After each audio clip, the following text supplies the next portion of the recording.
бастаймыз, сағат 2 болды. Есім Майра Орынбаева, Тинши компаниясында 5 жылдан бері өнімді пайдаланып, нәтижесін отбасымен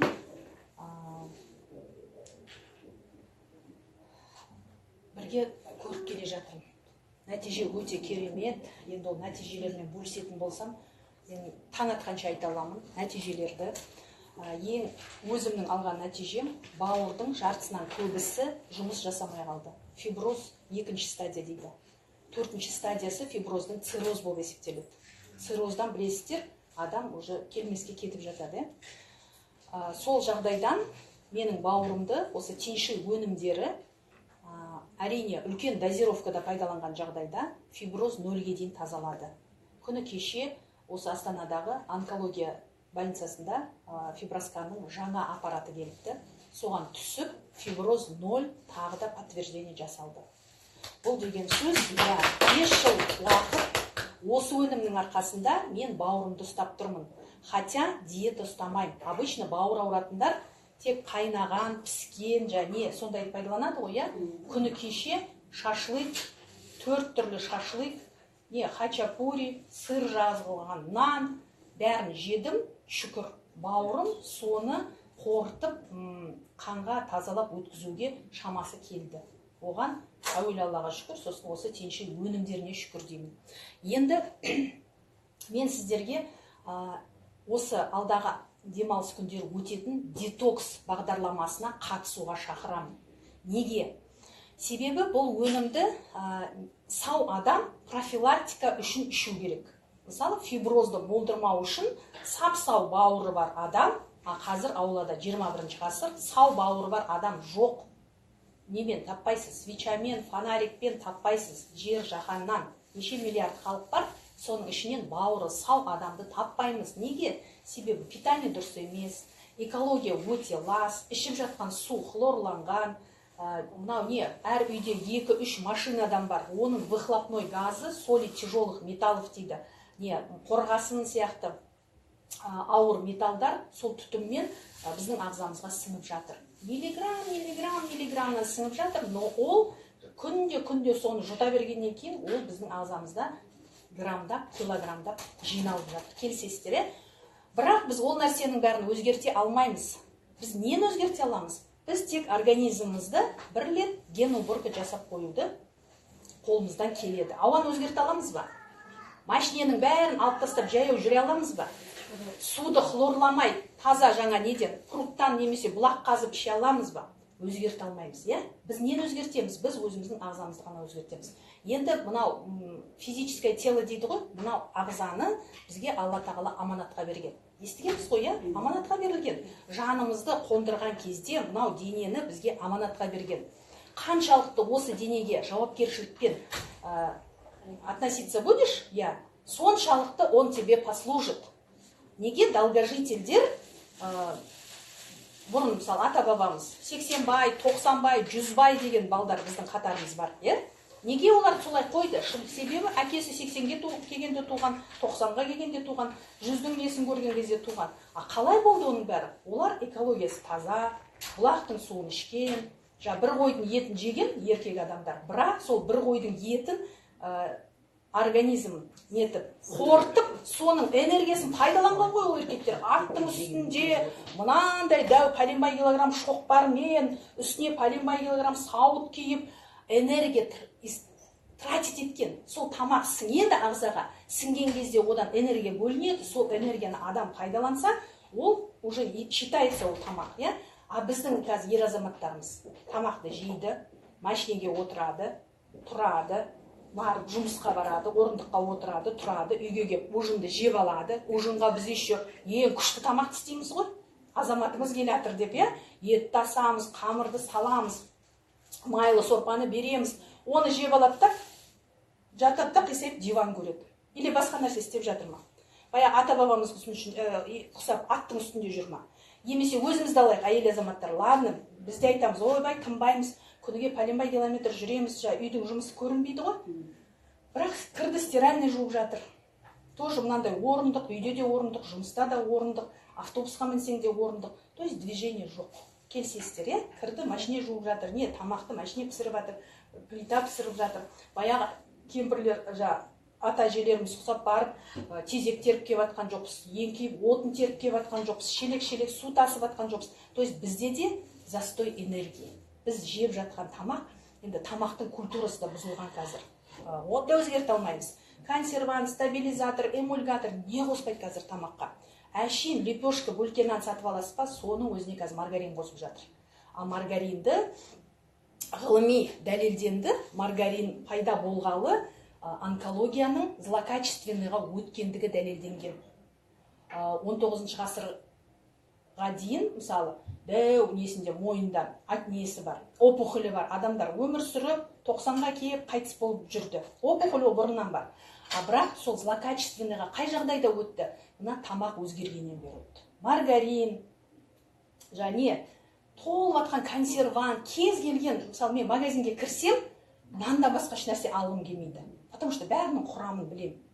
Ана құдайдың балдар ішетін соктары, печеньялар, ойбай, йогурт.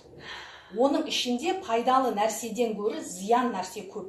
Бірақ дәмі тәтті, бала сұрайды, жаңағы, оны әпермесең, жұрттан ұяласын, ана баланы шырылдап жылап жатыр, йогурт жеймін деп. Сен оны әпермесең, как будто сен ақшаң жоқтығын әпермей жатқансың, и намысқа тұрасың да последний ақшаңа йогурт әпересің. Келісесіздер ғой, иә? Келісеміз. Сол баланың ағзасы сонымен ластанып жатыр ғой, ластанып жатыр. Енді үйге евроремонт жасаймыз ба? Жасаймыз ғой, ойбай, ремонтым тозып кетті, пәленше евроремонт жасапты, бір үй әдем болып қапты, мен де жасаймын. Кредит аламыз, қарызданамыз, басқа қыламыз, асарлатамыз, но ремонт жасаймыз, евроремонт. Неге жасаймыз? Себебі нам комфортно, әдемі помещение, да, иә? А енді өзімізге ағзамызға келген кезде ақша жоқ. Потому что сіздің ішіңізді ешкім көріп жатқан жоқ, даже өзіңіз көріп жатқан жоқсыз. А енді сіздерге сол картинаны көздеріңізге елестететін болсам, взрослый адам, ересек адам за всю жизнь 10 КАМАЗ тамақ жейді екен. Просто кеше в течение дня не жедіңіздер, вот на эти выходные, или жаңа жылда. Просто көз алдыңыздан сүзгі қылып өткізіңізші. Винегрет салат, мясной салат, ана үйге барсаң салат, мына үйге барсаң салат. Не бар оның ішінде? Майонез бар, инкубатордың жұмыртқасы бар, немен, гербицид, пестицидпен піскен сәбіз бар, картошкалар қазір құрттамайды, сәбіздерін, түрін көрсең, не сияқты ғой, искусственный сәбіз сияқты ғой, келісесіздер ма? Бір құрт жоқ, бір андай бір ямочка жоқ, теп-тегіс. Неге деп ойлайсыздар? Себебі ол сәбізді, мысалы мен фермермін, сәбіз егіп жатырмын. Мен 4 бала шағам бар. Мен оның екеуі студент, мысалы, екеуі мектепте оқиды. Оған киім керек, ана студенттерге ақша жіберу керек, анау керек, мынау керек, құда шақыруым керек, басқа қылуым керек, маған ақша керек па? Мен ол сәбізді еккен кезде нені ойлаймын? Түрін әдемі қылуым керек, көбірек алуым керек, мынандай, мысалы, 10 сотық жерден пәленбай тонна сәбіз алуым керек, мен одан пайда көруім керек. Мен не істеймін?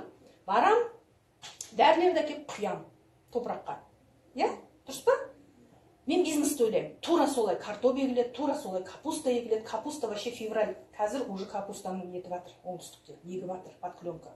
Оған тонна дәріні құяды, ол капустадан біз салат істеп жейміз. Келісесіздер ма? Енді ішкі құрылысыңызда не болып жатыр?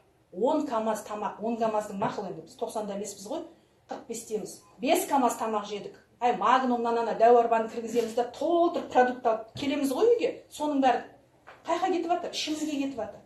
Енді ойлай беріңіздер, ішкі құрылысымызда не болып жатқанын. Енді салыстыру үшін мен мынандай мысал келтірейін. Қой, 1 жасар қойды соямыз. 50-дегі қойды сойып кім жейді? 50 жыл өмір сүрмейді қой, иә? А сол 1 жасар қойдың ішегін тазалаған кезде құмалақтан басқа жап-жасыл слизь ғой, слизь, иә? Қой 1 жасар, у него правильное питание, шөптен басқа не жейді ол? Біз ұқсап, мясной салат, винегрет, қазығарта, қамыр, майлы сорпа ішіп жатыр ма? Жоқ қой оларда ондай. Правильное питаниедан сондай слизь шығып жатыр. А біздің ішегімізде не болып жатыр? Картину представьте себе, иә? Енді сол слизьді қалай тазалаймыз?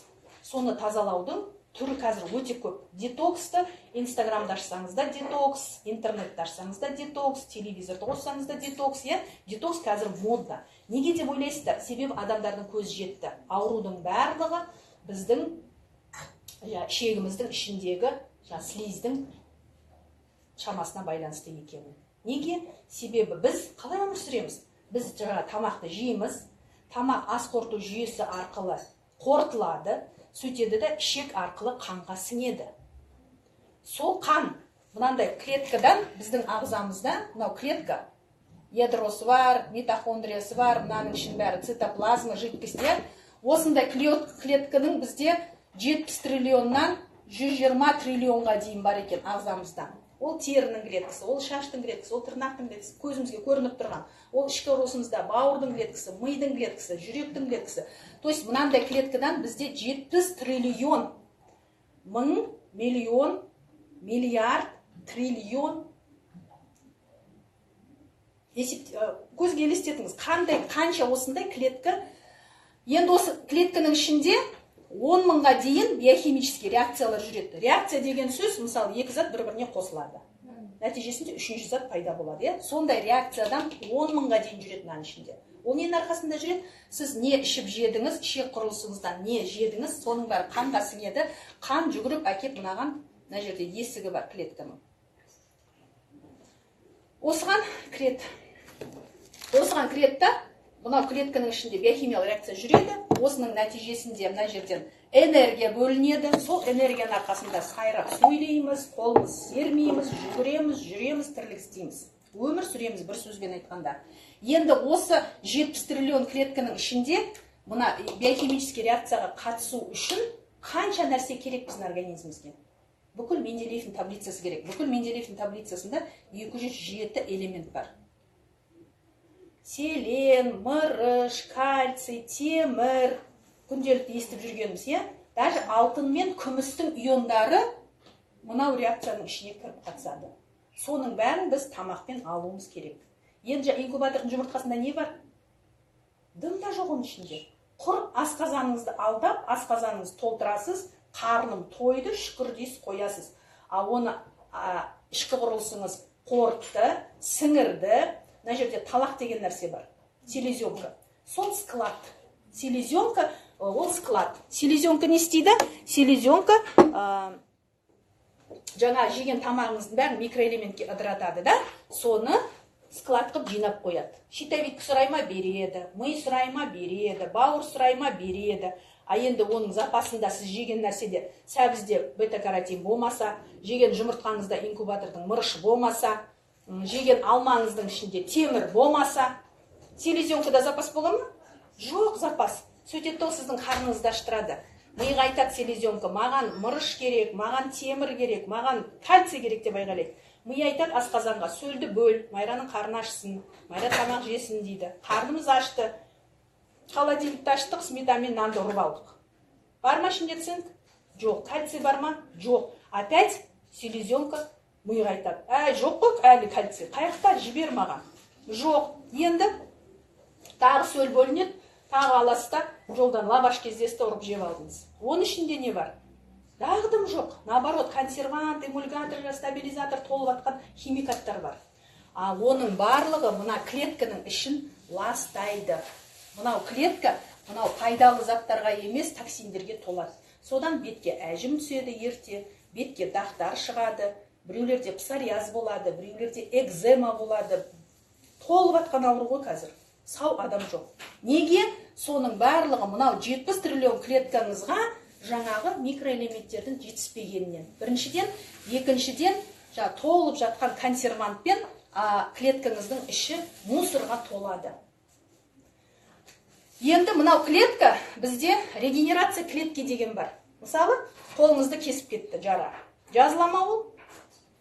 Жазылады ғой біраз күннен кейін, жазылып, жараңыз ізі қалмайды. Ненің есебінен деп ойлайсыз? Себебі мынау кожаңыздың клеткасы мынандай екі клеткаға көбейеді. Осыны регенерация клетки дейді. Мынау клетка өзінің жұмысын бітіреді, сөйтеді орнына тез-тез екі клетканы тудырады, өзі істен шығып, ағзадан шығып кете береді. Енді мынау әрі қарай өзгеріп, бұл да өзі екі клетка регенерация жасайды, жаңарады клетка, мынау өзі кетеді. Енді қараңыз, мынау 10 мың биохимический реакцияға қатысатын нәрсені сіз жеген жоқсыз. Бір апта көлемінде, бір ай көлемінде, жыл көлемінде. Мынау клетка өзгеріске ұшырай ма? Ұшырайды.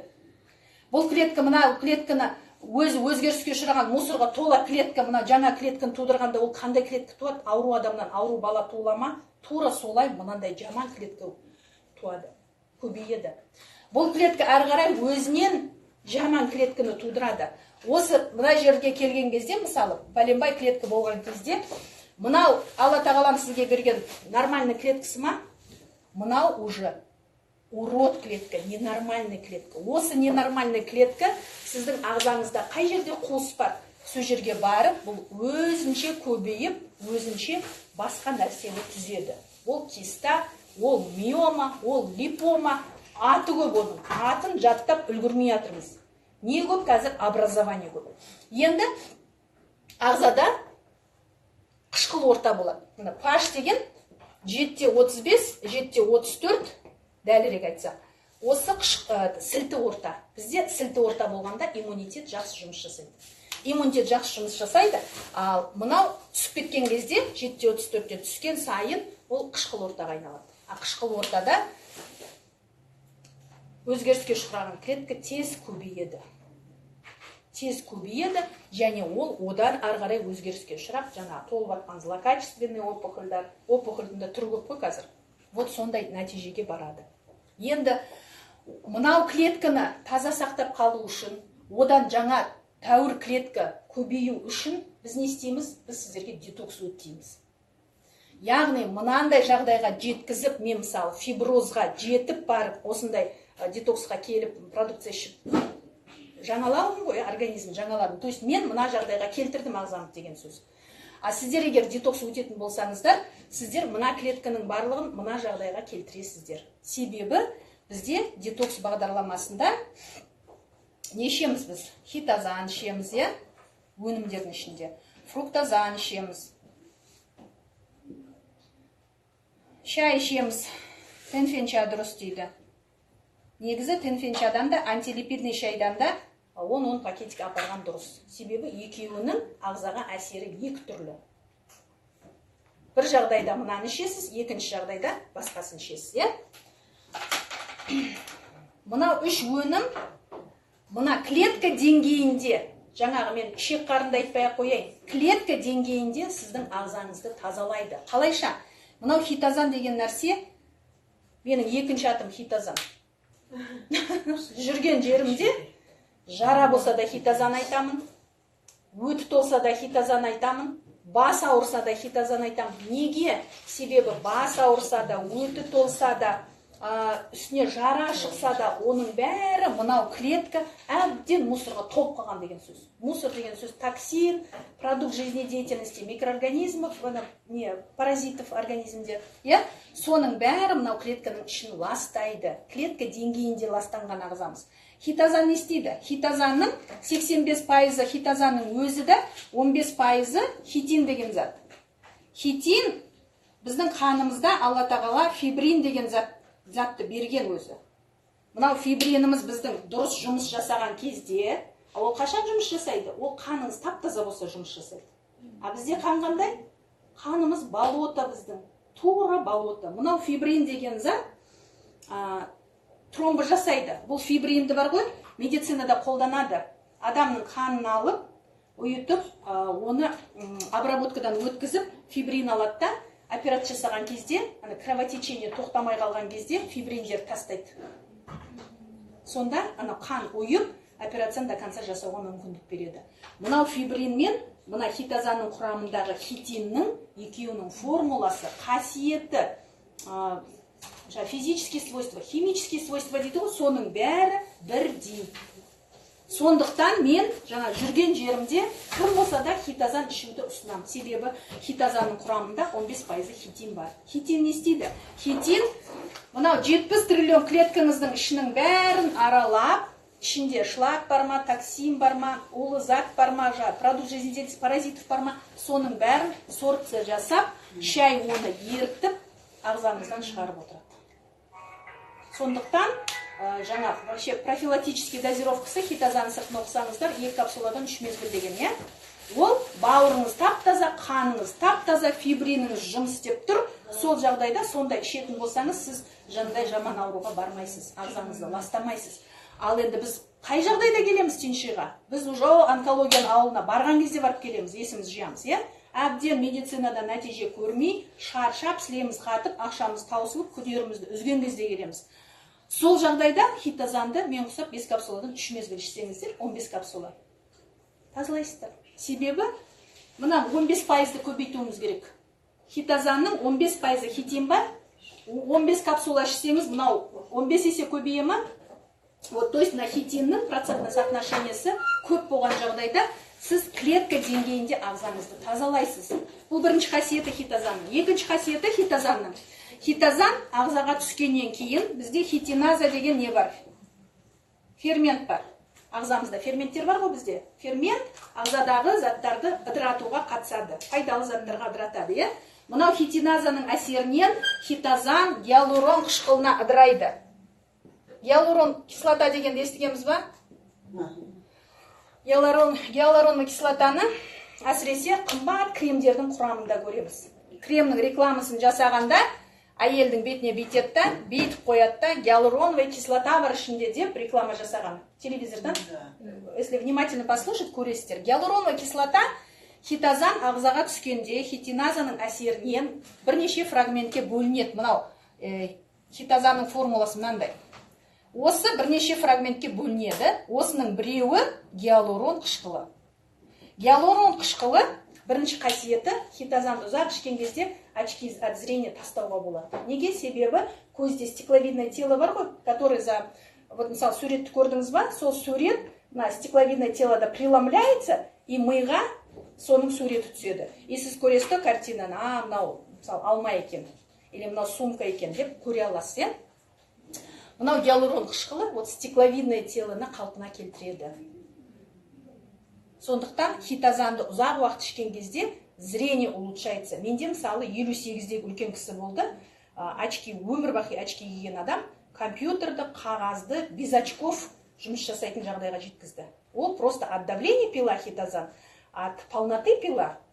Ұнайтын оған просто. Двойной целлюлоза хитозанды жақсы ішті, ағзасы тазарды, заодно гиалуроновая кислота оның стекловидное телосында қалпына келтірді. Гиалурон қышқылы екінші ағзада мына синовиальная жидкость деген бар. Тізеде, тіземізде мынандай сустав бар. Мынау сүйек, иә? Мынау сүйек. Осының ортасында синовиальная жидкость деген бар. Қалта, май қалта. Ол не істейді? Ол мына жердің бәріне кровеносный сосуд кеп тұрады. Кровеносный сосудпен питание келеді синовиальная жидкостьқа. И синовиальная жидкость на сүйекті питать етеді. Сүйекті тамақ береді, сүйекті қоректендіреді. Себебі сүйекте тамыр жоқ қой. Ол синовиальная жидкостьтан. Екінші қасиеті синовиальная жидкость, ана сүйекке тимейді, амортизатор. Машиненің 4 амортизаторы бар ма? Тура сол сияқты сүйекке тигізбей, арасында подушка қасиетін орындайды. Осы синовиальная жидкость бізде кеткен, істен шыққан. Это малоподвижный образ жизни. Мына орындық үйде де, жұмыста да, автобуста да артымызға байлап қойған сияқты ғой. Рас па? Орындық. Ал ол деген сөз тізе былай бүгіліп 24 сағаттың 8 сағат ұйықтасаңыз қалған уақытта мынау. Мына жерде үлкен лимфоузел бар.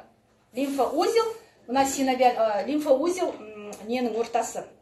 Бактериялардың, грибоктардың ортасы ғой. Потому что ол лимфаның жұмысы қанды тазалап жүреді. Сөйтеді ана узелға келген кезде қозғалыс жоқ, және антибиотик қабылдаймыз. Қабылдамасақ та тауықтың етін жеп жатырмыз. Тауықтың етінде антибиотик мынадан ішпей қойыңыз. Тауықтың етін жей берсеңіз, ағзаңыз антибиотикке толады. Себебі птицефабрикада мысалы 500 тауық бағып жатыр ма? Бір тауық грипп болып ауырса, 499 қырылады ғой. Сол үшін 500-не де антибиотик құяды. Несі бар, режимі бар, немен, как положено. Біз диетически деп тауық етін жейміз ғой. Ауру адам диетически деп тауық етін жейді. Тауықтың еті тұрған гормон, тұрған антибиотик. Сөйтеді, мына ердегі бактерия, мына синовиальный жидкостьті теседі. Бактерия, дрожжи мысалы, қамырды ашытқан кезде бықып тасиды ғой. Вот, тура өстіп, мына ерде тасу болады да, синовиальный жидкостьіңіз ағып кетеді. Болды, тізе тістен шығады. Ойбай, аяғым деген жүрген біреу. Әсіресе әйел азаматтар, иә? Қандай диагноз сол? Мынау ма? Артроз, артрит, полиартрит, түрі көп. Өте түрі көп, мына суставный аурулардың. Енді соны не істейді? Диклофенак салады, ол уақытша обезболивать етеді, ол сіздің синовиальный жидкостіңізді қалпына келтірмейді, это все бесполезно. Бұл қалпына келтіру үшін 15 капсула хитозан ішіңізші, тізеңіздің ауырғаны сразу басылады. Неге? Себебі мынау гиалуроновая кислота синовиальный жидкостьті қалпына келтіреді. Так, и гиалуроновая кислотаның үшінші маңызды қасиеті, гиалуроновая кислота, мынау кожамыз бар ма? Кожада 3 слой бар. Кожаның өзі 3 слойдан тұрады. Осының үшінші слойы, мышцаға жақын слойы, за упругость кожи отвечает. Ненің серпінділігіне жауап береді. Мынаны гиалуроновая кислота серпінді етеді. Сөйтеді, мынаның бетіндегі әжімнің бәрі азаяды, кетеді, кожа тегістеле бастайды. То есть бізде, мысалы, детоксқа келген кезде полимбай килограмм тастаймыз 3 күннің ішінде. Егер жиі өтсеңіз, әр ай сайын детокс өтсеңіз, салмақ тастаған. Мен мысалы бұрын 86 кило артығымын, қазір 70 киломын. 16 килограмм тастаған адамда мынаның бәрі салбырап тұру керек қой, дұрыс па? Неге салбырамайды? Вот за счет гиалуроновой кислоты, потому что хитозанды 5 капсуладан 3 мезгіл ішті.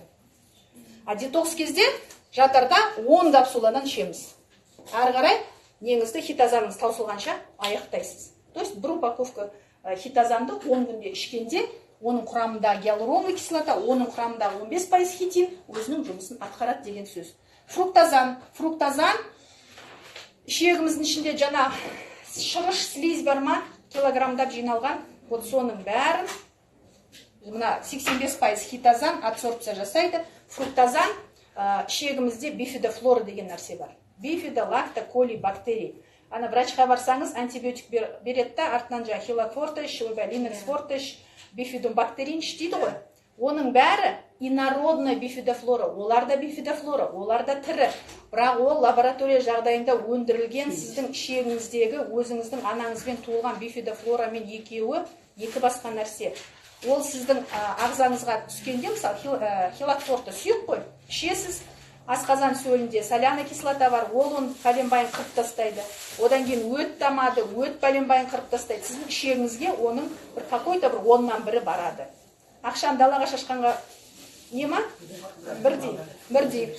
А біздің фруктозан не істейді? Фруктозан сіздің өзіңіздің ішегіңіздегі 5-6 түйір қалған бифидофлораңыз бар ма? Жаңа толып атқан килограмм шлактың арасында қап кеткен.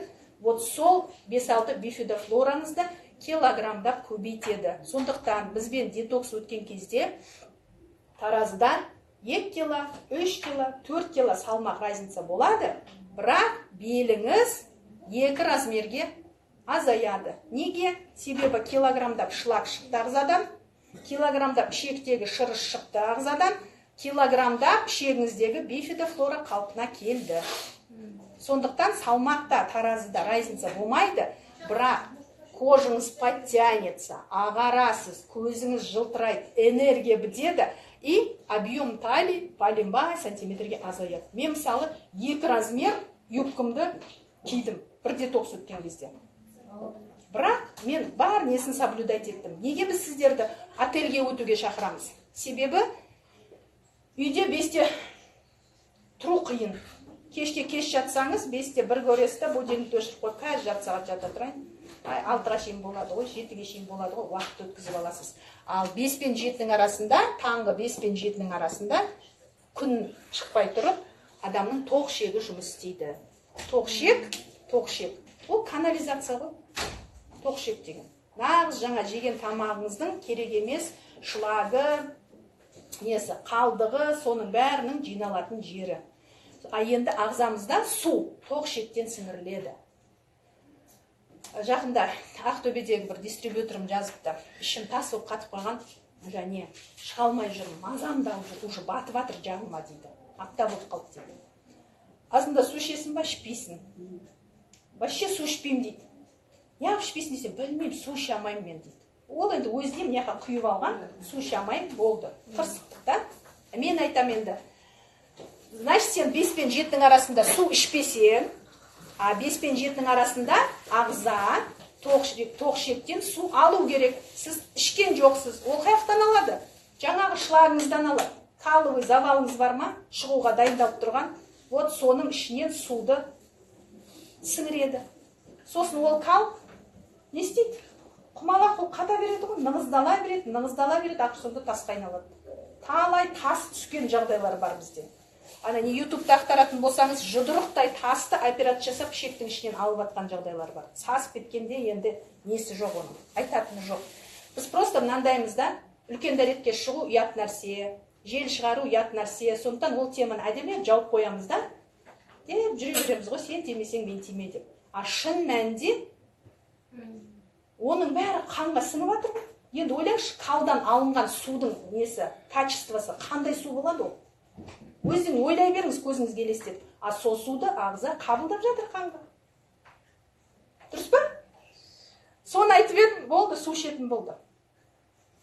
Біздің жұмысымыз соны айту керек қой. Енді жаңағы годами жиналып қалған мынандай жұдырықтай қалды жібіту үшін қанша фруктозан ішу керек, ойлай беріңіздер. Неге біз детокс кезінде 6 пакетиктен мына 5 пен 7-нің арасында 3 рет фруктозан ішкіземіз? Бізде кешегі детокста январьда қатыстым ғой мен. Жап-жас келіншек болды. Көкіректен онкология. 3-ші күн дегенде үлкен дәрет шықты ғой. Ойлай беріңіздер, қалы қаншалықты, неге ол көкіректен онкология болып тұр? Себебі оның ағзасы неше жыл бойы қалдың суымен питаться еткен, ішек әбден бұламық болып батып қалған, соның бәрі қанға әсер етеді ғой. Не нәрседе, мысалы, бір банк соленый огурцидың ішіне бір свежий огурцид салып қойсаңыз, біраздан кейін оғанда тұзы сіңбей ма? Соленый болмай ма? Тура сол сияқты мына олы нәрсе айналасында тұрған нәрсенің бәрін, уын захарын шашып тұрады. Ол ішек деген ол жұмсақ нәрсе ғой, ол ішектің сыртының бәрі, мына ішектің сыртының бәрі торлаған не? Капилляр, майда қан тамыр. Мынаның ішінде не бар, соның бәрі қанға сіңе береді. Болды, на этом фоне. Енді ойлаңыз, сонда диагноз, уже несі, причинасы шығып тұр. Ішек әбден ластанған деген сөз. Ойлаңыз, фруктозаннан 7-ші упаковкасын ішкен кезде, оның қалы енді қозғалды. Не деген сұмдық?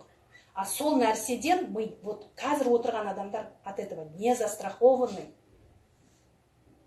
Келсесіздер ғой, Просто оның запахы, ар жақта сфинктер бар, қақпақ бар, мына жақта сфинктер бар, иісі шықпайды. А ішінде не болып жатқанын бір Құдай біледі.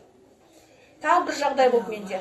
Шымкентте жап-жас келіншек, менен бір 13-15 жас кіші келіншек жұмысқа келді, жұмысқа шықты, жұмысқа шыққасын приступ болып ішектен больницаға түсті.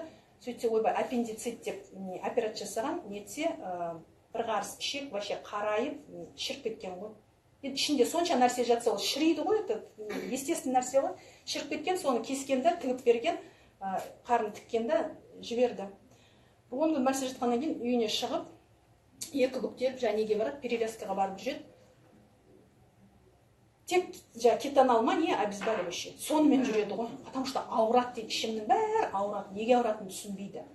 Сөйтіп бір күні қайта реанимацияға түседі. Реанимация нетсе, мынау асқазан бар ғой, асқазаннан кейін ота бар, 12 ішек. Одан кейін ашшек басталады ғой, сол жер жыртылып кеткен. То есть ішек настолько іріп кетеді ғой. Неден ірейді ол? Ішінің бәрі жаңағындай бұламық ірің, шығыш, лас нәрсе, соның әсерінен неткен. Сөйтіп қайтадан тігіп не қып берді. Сол кезде мен енді теншейді айтудай айтамын, бірақ қасымда бухгалтер келіншек айтты. Ақшасы болмай жүрген шығар, 500 теңге 1000 теңгеден жинап, не ішкіземіз сен, теншеңді әперіп ішкізейік та, обалы болды ғой дейді. 2 рет пышаққа түсті бір айдың ішінде. Ішектің паленбай несі проценттіріп кеткен.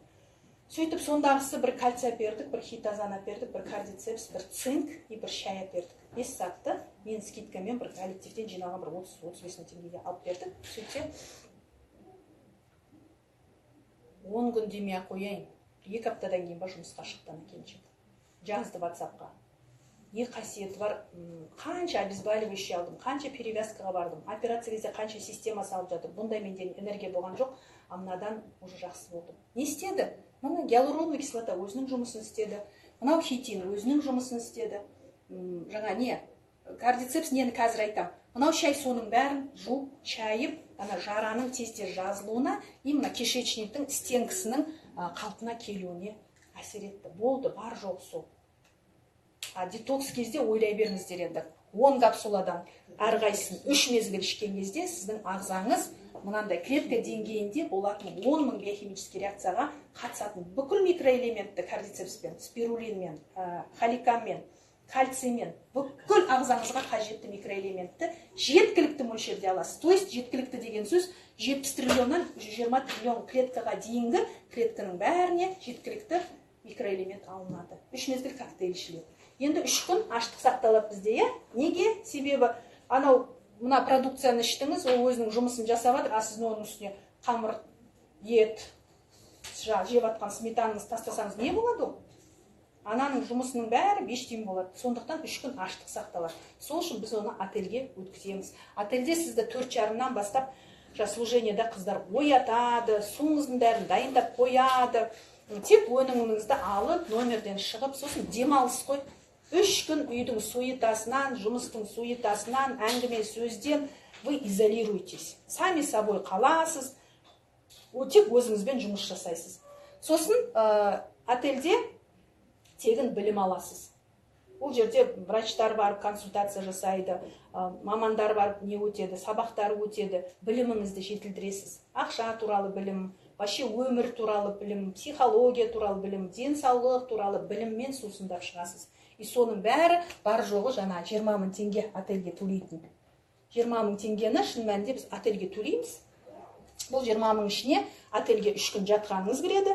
Сосын жаңағы бір мынандай шейкер беріледі, коктейльді араластырып ішетін. Сосын сумен қамтамасыз етеміз. Сосын арасында 3 мезгіл коктейль ішіледі ғой. Сағат 7-де, 8-де коктейль ішіледі, сағат 12-де коктейль ішіледі и 18-де.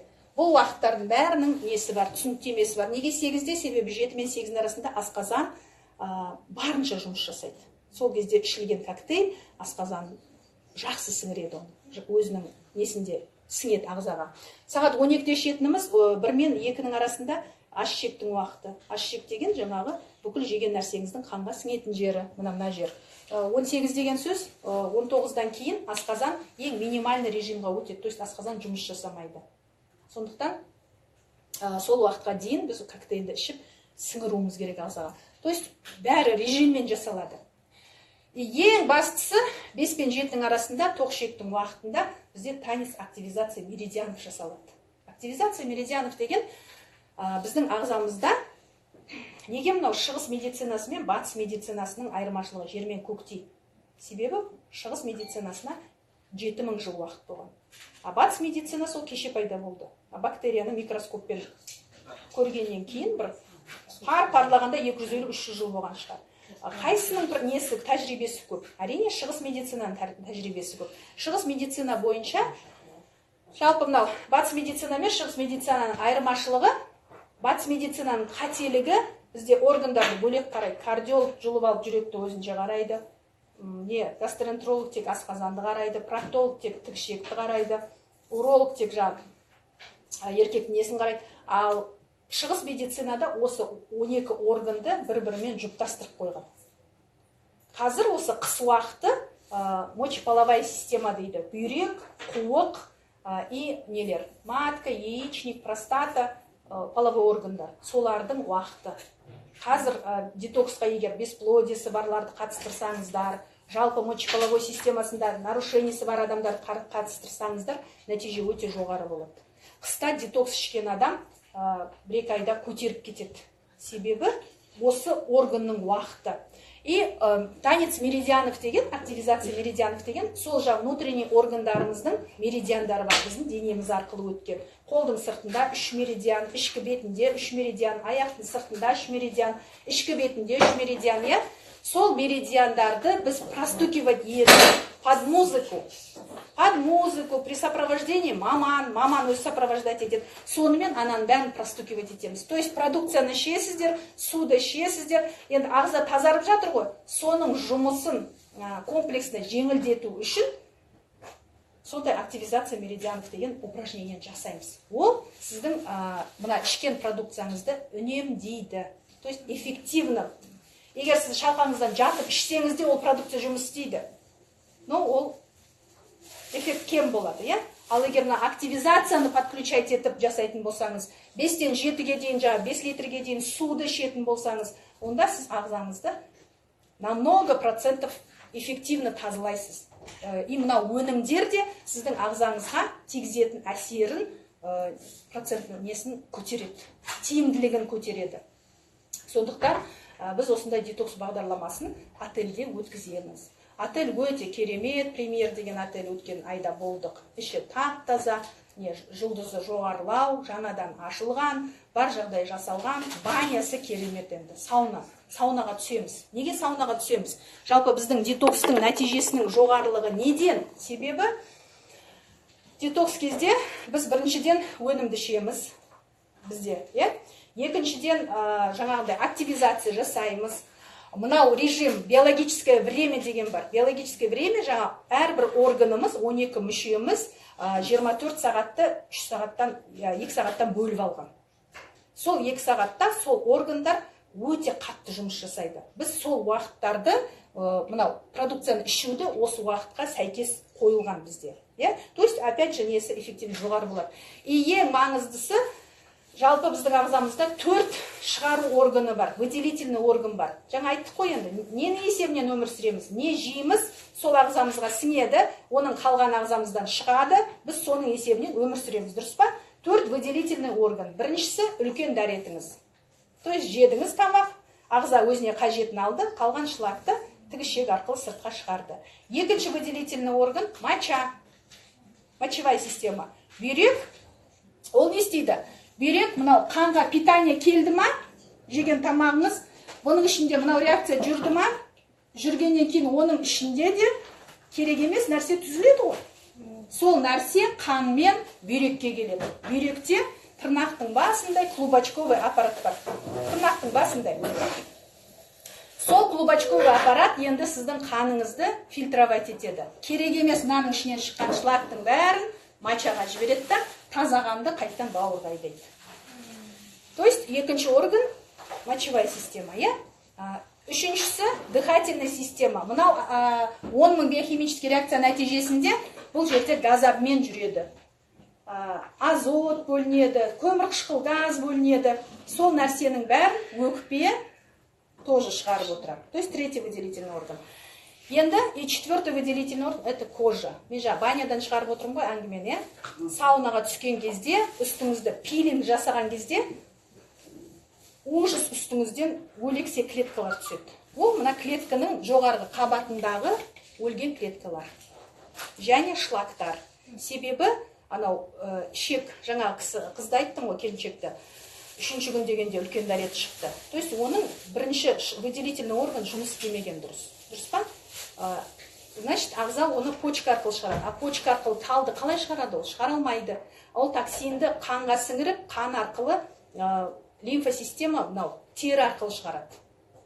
Поэтому адамдарда экзема пайда болады, түрлі угри шығады жастардың бетіне, аллергия болады, көп қой бетіне дақ шығады. Соның бәрі басқа выделительный орган дұрыс жұмыс істемегеннен кейін организм оны тері арқылы шығара бастайды. Сондықтан саунада бар ол жерде баняға түсу, яғни теріңізді тазалау арқылы сіз 4-ші выделительный органыңызды тазалайсыз деген сөз. То есть осындай комплексный подходпен біздің детокстан үлкен керемет нәтиже аласыз. Бірінші күні детоксқа барған кезде бәрі шекесі тырысып, түрлері топырақтай, алған продукциясын ақшасын есептеп, недовольны болып келеді. Екінші күні, Гүлмира подтверждать етеді, екінші күні қыздар уже зарядкаға өздері тұрып, әдем орын тауып алып, мен бүгін мына жерге тұрайын деп, белсеніп билей бастайды. Неге? Себебі ағза сезеді бір сутканың ішінде. Бір сутканың ішінде қаншалықты өзгеріс болып жатқанын. Анау унитазға шығып жатқан нәрседен сіз өзіңіз шок боласыз, ол қаяғымнан шығып жатыр. Мен бір күннен бері тамақ жеп жатқан жоқпын, ол қаяқтан шығып жатыр. 3 күн үлкен дәрет тоқтамайды. Еще иісі невозможно. Неге? Себебі 50 жыл генуборка жасалмаған іштен ойлай беріңіздер, не шығатыны. 50 жыл осы бөлмені тазаламаңызшы, не болады мына жерде? 50 жыл сіздің ішкі құрылысыңыз тазарған жоқ. Вот сондай генуборка болады. И 3-ші күні уже бір-бірін құшақтағанда, енді құдағайым сияқты бетінен сүйгенде анау тер билегенде терлейсіз ғой, тер арқылы пормен шығады ғой токсиннің бәрі. Ол терді де ұмытып кетесіз, иісті де ұмытып кетесіз құшақтаған кезде. Неге? Себебі сіздің ағзаңыз тазарып жатыр. Тазарған сайын сіз беруші боласыз уже. Сіз уже и любовь готовы дать, и благодарность готовы дать, и көзіңіз жайнап шыға келесіз. Сөйтіп үшінші күні бір-біріңді қимай, сөйтіп қоштасасыздар. Сондықтан осы детоксқа қатыссаңыздар, қыс мезгілі айтып жатырмын, почканың мочеполовой системаның органы, то есть екінші выделительный органды сіздер просто жүйеге қоясыздар. Енді цифрмен сөйлейтін болсақ, үлкен дәрет күніге 5 рет тамақ жесеңіз 5 рет шығу керек. Сіз енді өзіңізге анализ жасаңыз. Неше күнде үлкен дәрет шығады? Неше мәрте шығатын дәрет, токсин, улы зат сіздің ағзаңызда қалып жатыр. Кіші дәрет дені сау адамда күніге 15-16 рет шығу керек. Неше рет кіші дәретке шығасыз? 3, 4, цистит болсаң 5-6 рет шығасың. Ол да дұрыс емес, сонда ойлаңыз, 5 рет кіші дәретке шықсаңыз, қалған 10 рет шығатын улы зат сіздің ағзаңызда қалып жатыр деген сөз. Жел тоже 15-16 рет жел шығу керек. Себебі ішек жұмыс істеген кезде, біздің ішек вообще очаровательный кишечник деген не бар? Кітап бар. Жап-жас врач қыз ба, келіншек па, сол кісі не қылады? Жазған ол кітапты. Бір ішек туралы целый кітап жазған ғой. Біз ішекке мән бермейміз. Ішек шын мәнінде ең ағзаға иммунитеттің жатқан жері ғой. Егер ішек таза болса, значит иммунитетіңіз жұмыс істейді деген сөз. Неге тұмау жұғады, неге басқа инфекция жұғады, неге ауыра береміз? Себебі ішек таза емес. Қалай ішек тазарады? Солай сіздің ағзаңыз қалпына келіп жұмыс жасайды. Жаңағы айтайын дегенім, мынау ішек бар ғой, әр 3 сантиметр сайын ішінде мынандай сфинктер сияқты ғой. Ішек бүйтіп келеді, ішкі беті бүйтіп нетеді, қысылады. Тағы келеді, тағы қысылады. Сол қысылған сфинктерлер жұмыс жасаған кезде оның ішіндегі нәрсе жылжып сыртқа шығады. Перистальтика кишечника деп айтылады, сол перистальтика дұрыс жұмыс жасау үшін сіздің ағзаңызда кальций жеткілікті болу керек. Кальций жеткіліксіз болса, мынау қысылмайды да, жұмыс жасамайды да, сосын оның ішіндегі нәрсе, мына 12 метр ішек бүйтіп алақандай жерде сиып жатыр. Қалай ойлайсыз, оның ішіндегі заттың аяғы бар ма, жүгіріп жүретін, шығатын сыртқа? Ол перистальтика әсерінен. Перистальтика кальций жетіспесе, ол сфинктер жұмыс істемейді, перистальтика болмайды деген сөз. Сол үшін іштің қатып қалатыны, оның ары қарай ағзаны улайтыны, сол нәрсенің бәрі біздің детокстың кезінде бәрі іске қосылады. Бәрі іске қосылады да,